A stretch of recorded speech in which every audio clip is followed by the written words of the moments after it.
Hello guys, welcome back. Today I'm going to talk about Marc Bergevin, of course, the Montreal Canadiens GM, and if he deserves a second chance. The Montreal Canadiens have surprised everybody this NHL season, getting off to a great start, but does that mean that Marc Bergevin now gets let off the hook? We're going to be discussing that in this video, but to be honest, it's not as simple as it may seem. Marc Bergevin is one of the more scrutinized GMs in the entire NHL, up there with guys like Peter Chiarelli and Pierre Dorion. In the last couple of years, he's made some really controversial moves, and of course, while he's made some good ones, he's made some really bad ones too. Now, he took over the position as Habs general manager in 2012. He didn't make a lot of big moves until 2015 when he got Jeff Petrie from the Edmonton Oilers. So far, that's looking like a pretty good trade for him. And since then, he's made some pretty big moves and some big splashes. Most notably, on June 29, 2016, he traded PK Subban for Shea Weber, being one of the biggest trades in the last few years. It's an okay trade for Montreal. Shea Weber ended up becoming the Canadiens' captain. He's done okay when he's been healthy, but that's the big thing. Shea Weber, so far in this trade, has not been very healthy, and the first year did work out when the Montreal Canadiens made the playoffs, but it's just not worked out since then, where he's just been injured back and forth. When PK Subban, he led the Nashville Predators into that Stanley Cup final 2 years ago, and it was looking like a much better trade for Nashville than with Montreal, who now with Montreal has that gigantic contract. Okay, now that was a bad trade. We'll look back on it with Nashville winning that trade. That's okay. But has he made any other good trades to compensate for that? Sort of. June 15th, 2017 was another big trade for the Montreal Canadiens between the Tampa Bay Lightning and the Montreal Canadiens, of course, sending Jonathan Drouin to the Montreal Canadiens and Mikhail Sergachev to the Tampa Bay Lightning. Now, looking back on it, Drouin has had a good season so far, but Mikhail Sergachev is obviously the much more valuable asset, and he's a young, fantastic defenseman who, for Tampa Bay, will likely be the next guy after Victor Hedman to be that #1 guy for them. And so far, offensively, he's looked like he's at age 26, right smack dab in his prime, even though he's a lot younger. And for Jonathan Drouin, it just hasn't worked like Montreal thinks it should have. And for Jonathan Drouin, in the first year of that trade, it just would really not work out. While he was getting points, they were looking at Drouin as a #1 center for the future. And Drouin, while he did play center sometimes, that wasn't his natural position. He was more of a winger, and he played wing in Tampa. So it was a baffling trade at the time, and one that was automatically won by the Tampa Bay Lightning, and I think still is won by the Tampa Bay Lightning. And while Drouin has gotten up to a good start, it still was a pretty bad trade and is a pretty bad trade right now. And of course, that same offseason, they got rid of a guy like Alex Radulov, who is tearing it up with Dallas right now. They got rid of Andrei Markov, who was a great defenseman and still is, or still was, for the Montreal Canadiens. And two guys that were really part of that locker room and really gelling when the Montreal Canadiens made the playoffs 2 years ago. They were a big part of the team, and Marc Bergevin just let him go, mostly because of money and because he was a bit selfish there. And that was two big things that I think would have definitely helped Montreal last year that he didn't want to do, that he didn't want to pull the trigger on. Now, this past offseason was crucial for the Montreal Canadiens' success. Who were they going to draft? Who were they going to trade? And what changes would they make? The spotlight was on Montreal to make some changes, especially after that terrible season the year before. Now, the Montreal Canadiens made two gigantic trades. The first one was Max Domi for Alex Galchenyuk. And most people had the reaction that the Arizona Coyotes won that trade, and so far Alex Galchenyuk has been out for a month now for the Arizona Coyotes, so he's injured, so you can't really judge it too much. Max Domi has gotten off to a strong start for the Montreal Canadiens. And the next trade was the Max Pacioretty trade, which just blew up the entire NHL. He traded Max Pacioretty to the Vegas Golden Knights for Thomas Tatar, Nick Suzuki, and a 2019 second-round pick. Now, so far, Thomas Tatar has been amazing for the Montreal Canadiens, and so far, Max Pacioretty has not been amazing for the Vegas Golden Knights. So right now, the Montreal Canadiens have won this trade, but again, it is a little bit early to judge it right now because, of course, we are still early in the season. Now, whether you like those trades at the time or if you didn't like those trades at the time, this year for Montreal was looked at as another retooling year, maybe to bring some prospects up, maybe to bring some more youth into the team. It wasn't looked at as a year that would be fair competitive, and definitely not as a year that they'd be making the playoffs. And going into this season, it seemed like those trades would make them worse on paper. Again, I don't think anybody would have expected Thomas Tatar to replace Max Pacioretty so far, so that was a big hole for them going into the season. And most people had Alex Galchenyuk as a better player than Max Domi. So on paper, it was looking like they were going to be even worse on the offensive end, but so far, that's really not held up.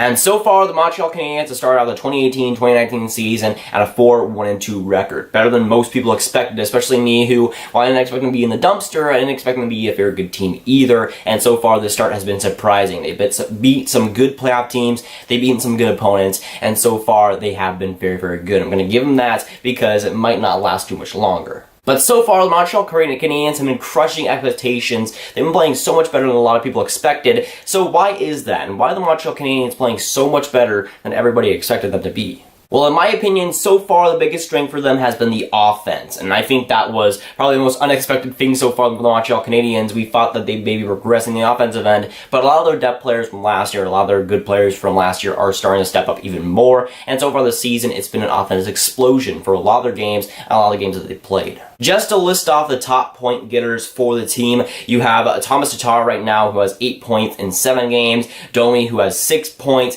you got Byron, who has 7 points so far. He's been fantastic. You got Petrie of 6 points, you got Gallagher with 5 points, you got Druin with 5 points, and you got Lehkonen with 5 points. A lot of those guys didn't really expect to be playing that well at the start of the season, and so far the team has been gelling pretty well, and the top opponents and the top players from Montreal have been playing really good in the offensive end. And so far they've been able to outscore opponents, which I don't think really anybody expected. On the defensive end, it's been decent, not really amazing, but it hasn't been bad either. For the goaltending situation, of course, Carey Price has been a lot better this season. I've seen a lot of better things from him this season than we saw last season, and right now the stats don't really reflect it. Right now he's at a .904 save percentage, but he's looked a lot better than he was last year, and Carey Price, I think, is back. Maybe not back to the Vezina level of Carey Price, but back to being a very solid goaltender.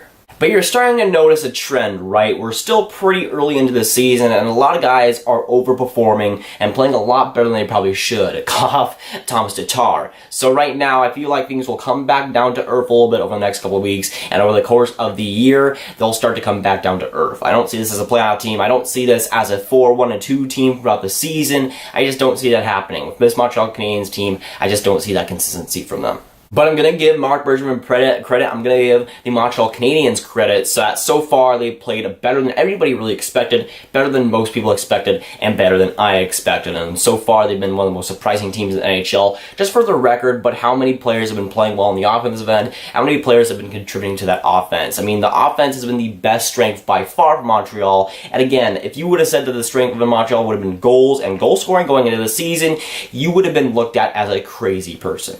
But so far, the moves that they made this past offseason, getting guys like Max Domi, Thomas Tatar, have worked out very, very well for Montreal. And while I don't know if that'll last, what the moves have Marc Bergevin made, the moves that he's made so far in the offseason have worked pretty well. Again, Jesperi Kotkaniemi being drafted 3rd overall was looked at as baffling at the time, but he's been playing pretty decently in the NHL too. And a lot of moves that Marc Bergevin has made in the last year have started to come up and play really well. And the players that he's gotten and the players that he's trusted are finally starting to gel.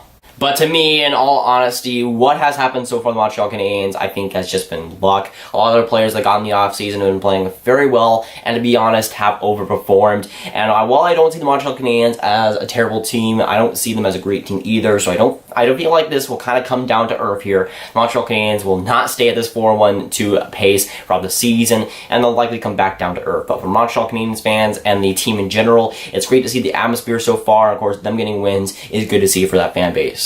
But again, in the past couple of years, I've just hated Marc Bergevin's moves time after time. I've just not agreed with him time after time again, and it seems like with the Montreal Canadiens, he was ruining the team. But now with this great start, I'm starting to question that. Now, I'm still not thinking that Marc Bergevin is a great GM, but the moves that he's made in the offseason have definitely helped the team so far, and it's been so good. Now, I'm still skeptical of him, but his moves have worked, and I'm going to at least accept that. Now, Marc Bergevin is locked in as the Habs general manager until 2022, and even if I disagree with his trades, even if Jeff Molson disagreed with his trades, he's still locked in, he still has that contract, and while the Montreal Canadiens can't afford to fire him, I think that relationship between Molson and Bergevin is just too strong for Jeff to even consider leaving him and letting him go. And even if I don't like his trades, even if I don't like his moves in the last couple of years, you can't deny the Montreal Canadiens have gotten off to a good start and a great start compared to what they were expected to be. And Marc Bergevin definitely has something to do with that. So while I don't think that he directly has anything to do with that, I think it's more luck-based. Marc Bergevin has acquired the team that has gotten off to a great start here. So I'm going to give him a little bit of credit for that, even if I don't really like the guy. So in a way, Marc Bergevin, in my eyes, has improved, at least my stock in Marc Bergevin right now. I don't see him as a top 5 worst GM anymore, but still, I don't really like the moves that he's made. Even if the Montreal Canadiens have gotten off to a good start here, I do disagree with a lot of the moves that he's made and how they'll affect the team in the future. And right now, while they have gotten off to a good start, I still don't agree with a lot of the moves that he's made, and I think that, honestly, he just isn't the right guy for the job. Again, even the Montreal Canadiens got off to that great start, I just don't see it working out in the long run. And while it's definitely hard to argue with results, I think in his time as the Habs general manager, I think he's done much more bad than he's done good, which in my eyes is all that really matters.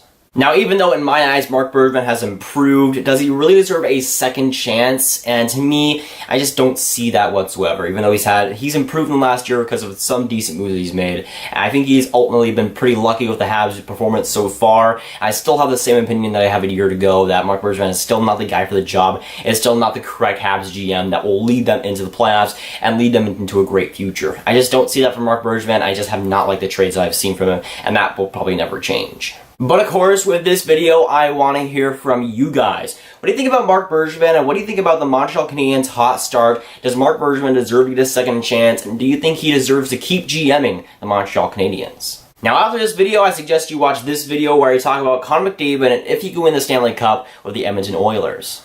But that's going for you guys. If you guys enjoy, make sure you like and subscribe. Again, tell me below what you think about Marc Bergevin and the hot start to the Montreal Canadiens season. I'll see you guys in the next video or stream. Goodbye.